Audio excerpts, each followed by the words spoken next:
Hola, mi nombre es Alejandro de la Torre Fuentería, estudiante de Ingeniería Física de la Universidad de AFI y el día de hoy les voy a presentar mi solución para el parcial de control. Primero, nosotros tenemos un sistema de tres ecuaciones en cascada donde por ley de no se tienen las siguientes tres ecuaciones. Aquí ya creamos nosotros el nombre de las variables de el voltaje de entrada, el voltaje A, que es el voltaje que cae sobre el capacitor 1, el voltaje B, que es el voltaje que cae sobre el capacitor 2, y el voltaje O, que es el voltaje de salida. Como podemos ver, estas tres ecuaciones están en términos de corriente y las necesitamos que estén expresadas en términos de voltaje.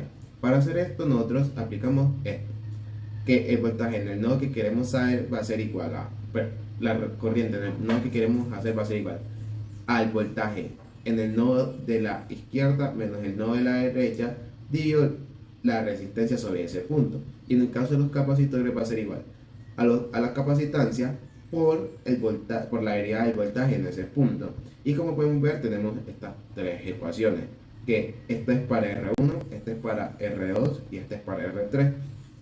Como se puede observar, si nosotros tenemos un sistema de tres ecuaciones, tres incógnitas, al nosotros solucionarlo, vamos a tener la siguiente ecuación. Como podemos ver, nosotros tenemos un sistema de orden 3. Entonces lo que tenemos que hacer es pasar todo lo que no sea la tercera derivada del voltaje al otro lado y dividir por este coeficiente que lo acompaña, que es R1, C1, R2, C2 y R3, C3. Para convertir estos espacios de estado primero definimos las siguientes variables de estado, que son x1 igual al voltaje de entrada y por lo tanto la derivada de x1 va a ser igual a la derivada del voltaje de entrada, x2 que es igual a la derivada de x1 y por lo tanto la derivada de x2 va a ser igual a la segunda derivada del voltaje de entrada, y x3 que es igual a x2 a la derivada de x2 y por lo tanto la derivada de x3 va a ser igual a la tercera derivada del voltaje de entrada, y por último que u va a ser igual al voltaje de entrada. Como podemos ver, ya tenemos nuestra representación en el espacio de estados de nuestro sistema.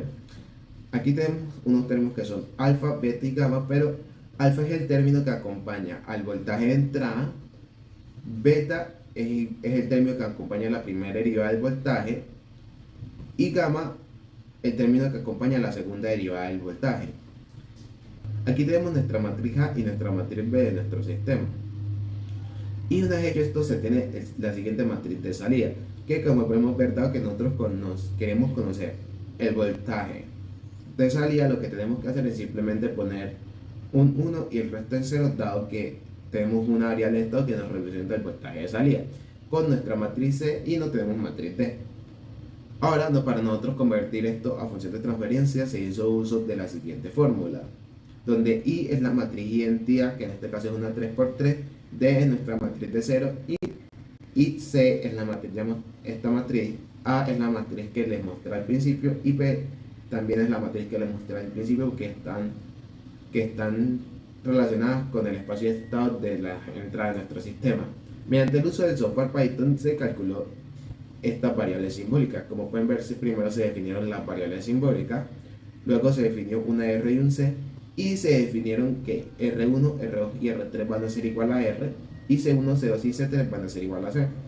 Corremos el código y vamos a poner el siguiente comando: print fs, que es mi función de transferencia, y ya me la mostró. Y como pueden ver, es exactamente la misma que tenemos acá.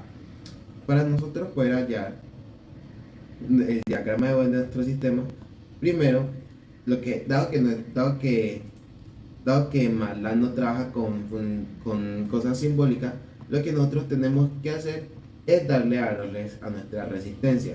Yo le di unos valores arbitrarios de 100 ohmios y 100 microfaradios para así obtener el siguiente diagrama de OE. Lo corremos y tenemos el siguiente diagrama de OE con el margen de ganancia de 29.2 decibeles a 245 radianes y de menos 180 grados a 0 radianes. Listo. Una vez realizado esto, lo que nosotros tenemos que hacer ahora es asegurar de que nuestro sistema sea inestable a la frecuencia que nosotros necesitamos. Como podemos ver, esto es el dominio del tiempo y necesitamos convertir al dominio de la frecuencia, lo cual es lo mismo que multiplicar con j omega, siendo j nuestra componente imaginaria. Y al nosotros multiplicar y reemplazar en esta ecuación, nos queda así, que esta es nuestra función de transferencia de nuestro sistema, en el dominio de la frecuencia. Nosotros, lo que yo hice por facilidad fue factorizar la parte real y la parte imaginaria, siendo sigma el factor de la parte imaginaria y epsilon el factor de la parte real. Y vamos a tener la siguiente función. Lo que nosotros tenemos que hacer es multiplicar esta función de transferencia por el conjugado del denominador. Y ahora sí vamos a tener que esta es nuestra función de transferencia de nuestro sistema. Aquí me faltó un más.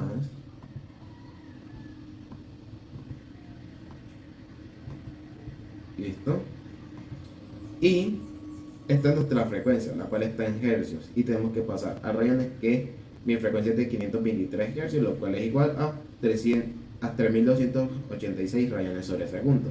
Se le hizo un análisis de fase, porque nosotros creemos que es inestable, y si esto es inestable, la inestabilidad se tiene que presentar a menos 180 grados. Y como podemos ver aquí, tenemos que el análisis del margen de ganancia en fase tiene que ser igual a la tangente inversa de la parte imaginaria dividido la parte real, lo cual a su vez es igual a menos 180 grados. Nosotros, al sacar tangente a ambos lados y espejar nuestras dos incógnitas, por así decirlo, que son nuestra parte imaginaria y nuestra parte real, tenemos lo siguiente. De esta ecuación podemos concluir algo: que tangente de menos 180 grados es 0, por lo tanto el lado derecho de la ecuación es 0, y una de estas dos variables tiene que ser 0, pero no lo puede ser epsilon, dado que si nosotros tenemos 0 dividiendo, eso es una indeterminación matemática, por lo tanto el numerador tiene que ser igual a 0. Y si nosotros recordamos la forma del numerador, la cual es esta, esto debe ser igual a 0. Y nosotros, al despejar RC, tenemos la siguiente, pues nos da lo siguiente, que RC debe ser igual a la raíz cuadrada de 6 dividido omega cuadrado. Esta multiplicación debe ser aproximadamente igual a 7.5 por 10 a la menos 4. Es por esta razón que se escogieron las siguientes resistencias: una resistencia de 750 ohmios y una resistencia de 1 microfaradio. Posteriormente, nosotros yo escogí un amplificador operacional inversor cuya función de transferencia está dada por esta ecuación. Dado que nosotros queremos que sea inestable, la ganancia del sistema tiene que ser de menos 30 grados. De menos 30, perdón. Entonces simplemente fue escoger un R2 igual a 300 ohmios y un R1 igual a 10 ohmios, asegurándonos de que nuestro sistema sí es inestable en lazo cerrado. Esto se configuró en MATLAB.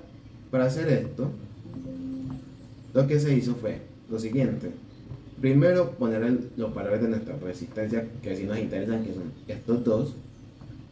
Una vez hecho esto, cerramos el lazo, que como sabemos está dado por la fórmula de nuestro sistema dividió 1 más nuestro sistema por el controlador, que en este caso es nuestro amplificador operacional. Y para asegurarnos de que el sistema sí es inestable a esa frecuencia, lo que se hizo fue, mediante el uso de la respuesta a escalón de nuestro sistema, fue un error acumulado que empezará a oscilar hasta que se sature. Y al nosotros correr el código, vamos a obtener la siguiente gráfica. Listo. Como podemos ver, esto demuestra que nuestro sistema es inestable después de los 2.5 segundos, porque se empieza a oscilar y oscilar. Listo. Una vez obtenidos todos estos valores, se simuló el sistema en el multisim. Como podemos ver, aquí tenemos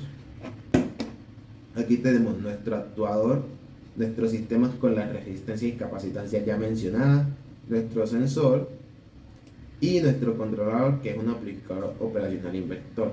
A pesar de que aquí diga que es un OPAN de 5 terminales, en realidad la misma compuerta LM324.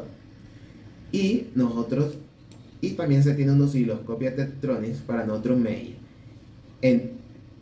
para ver el voltaje en la entrada, que está conectado a la terminal 1, y el voltaje en la salida, que está conectado a la terminal 2. Nosotros primero vamos a darle clic aquí en Measure para que en el canal 1 nos muestre la frecuencia, nos devolvemos y que en el canal 2 también nos muestre la frecuencia, que es lo que de verdad nos interesa saber. Y simplemente lo corremos. Una vez obtenido todos estos valores, se procedió a realizar la simulación en multisim. Como podemos ver, aquí tenemos un actuador, aquí tenemos nuestras resistencias, de que, como ya mencioné, son de 750 ohmios, nuestros capacitores, cada uno de 1 microfaradio, el sensor, nuestro controlador con una resistencia de 10 ohmios y una de 300 ohmios, para así tener una amplificación de 30, una ganancia de 30, y tenemos un osciloscopio digital para nosotros poder medir ver cómo se comporta la señal de entrada de nuestro sistema, la cual está conectada al canal 1, y la señal de salida, la cual está conectada al canal 2. Como podemos ver, nosotros en Measure ya tenemos aquí nuestra frecuencia y nosotros lo corremos. Nosotros tenemos que esperar porque este sistema, por así decirlo, va a ser muy estable al principio. Después de una cantidad de tiempo que no sé exactamente cuál es, el sistema va a empezar a oscilar, o sea, va a empezar a propagar el error hasta que se satura. Que podemos ver que el sistema está empezando a oscilar y se está empezando a, por así decirlo, propagar el error, que era lo que se debería esperar. Y esto se va a autopropagar y autopropagar y autopropagar hasta que se sature. Ya no ha llegado al punto de saturación, pero entre poco lo veremos. Listo, como ya estamos empezando a estar cerca de nuestro punto de saturación y podemos ver como cada vez la amplitud de nuestra señal sinusoidal va creciendo, va creciendo, va creciendo, hasta que llega un punto en el que dice, bueno, de aquí no puedo crecer más, que es justamente este. Y como podemos ver, una de nuestras señales es la inversa de la otra, lo que quiere decir que este sistema de 3 RC en cascada está actuando como un inversor, dado que invirtió la señal. Ya simplemente paramos de la simulación y a continuación les voy a mostrar el montaje físico que yo usé. Nosotros tenemos este montaje físico, el cual es exactamente igual, con la diferencia de que tuve que usar potenciómetros, dado que la frecuencia a la que me está oscilando el sistema era muy alta. Estaba en el orden de los kilohertz. Es por esta razón que usé un potenciómetro de 100 kiloohms para yo poder para poder variar mi señal hasta que se acercara a la frecuencia que yo necesitaba. Del resto se dejó todo igual, un amplificador con una ganancia, pues la ganancia del amplificador va a ser de 30 y todo se conectó pues de la misma manera a la que se muestra la simulación. Y tuve el siguiente video y lo voy a volver a correr. Sí. Oye, como podemos ver, no es exactamente igual y esto se debe a muchas cosas, empezando por el hecho de que a la hora de yo pasar esta simulación a mi circuito real, me enfrento a un reto, y es que las resistencias parece ser que pues me están amplificando demasiado la señal. Entonces lo que traté de hacer fue cambiar la resistencia. Por último, nosotros queremos que nuestro sistema sea inestable para valores de R y C distintos. Es por esta razón que mediante el uso del software Python, simplemente vamos a comentar esta línea que nos dice que son y que todas estas son iguales a RC. Lo corremos y simplemente aquí escribimos print fs, que es nuestra función de transferencia, y nos queda esto, lo cual es lo mismo de acá. Pues yo le voy a hablar en términos de alfa, beta y gamma por mayor simplicidad. Se hizo lo mismo, se factorizó la parte real y la parte imaginaria en sigma para la imaginaria y el sigma para la real, se multiplicó por el conjugal denominador, se tiene la siguiente función de transferencia, que también me falta un más aquí,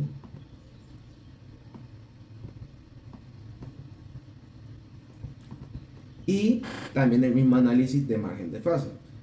Esto nos dio la misma conclusión de que epsilon es 0 y nosotros al despejar tenemos esto, y del mismo modo que lo realizó anteriormente, tenemos que lambda es 0, ya que alfa, que es el denominador, no puede ser 0. Entonces, no me equivoqué, fue puta. Bueno, de todo lo realizado durante el parcial se llegaron a 3 conclusiones muy importantes. La primera es que se observó, como tanto en la simulación como en el montaje físico, el sistema de 3RC actúa como un inversor. También otra cosa que se notó es que a la hora de realizar montaje físico es mejor trabajar con valores de resistencia, capacitores o cualquier cosa más grande, o al menos que sean variables, dado que si les pasa lo que me pasó a mí, que es que no daban conmigo resistencias calculadas de manera teórica, lo cual es perfectamente entendible dado que esta tiene un error asociado a ella. Y también hay que tener en cuenta de que estos sistemas pueden que sean sensibles a las resistencias internas que presenten los instrumentos de medida. Entonces, todos estos factores pueden afectar en gran medida lo que se observa. Es por esta razón que se deberían de tratar de usar valores tan grandes que las resistencias internas de los sistemas no afecten nuestras medidas ni las alteren, que puede que haya sido mi caso. Y por último es que tanto el controlador, que fue nuestro amplificador operacional inversor, y nuestro sistema por sí solos no son inestables, son críticamente estables. Y esa movida hacia la inestabilidad se la da la retroalimentación en lazo cerrado, porque como se observó en la simulación y en la respuesta STEP, el sistema se empezó comportando estable, que es una línea. Y una vez hecho esto, empieza a oscilar y oscilar hasta que ese error es tanto que se satura y el sistema, por los límites que presenta, no puede ir por encima de este error. Bueno, les presento a Dream, que él fue el encargado de realizar los cálculos y me estuvo acompañando durante todo el parcial y fue un gran pilar. Hola. Y bueno, si tienen cualquier duda con respecto a los cálculos que hizo Dream, me hablan porque soy su secretario y soy el único capaz de entenderla, así que muchas gracias por su atención.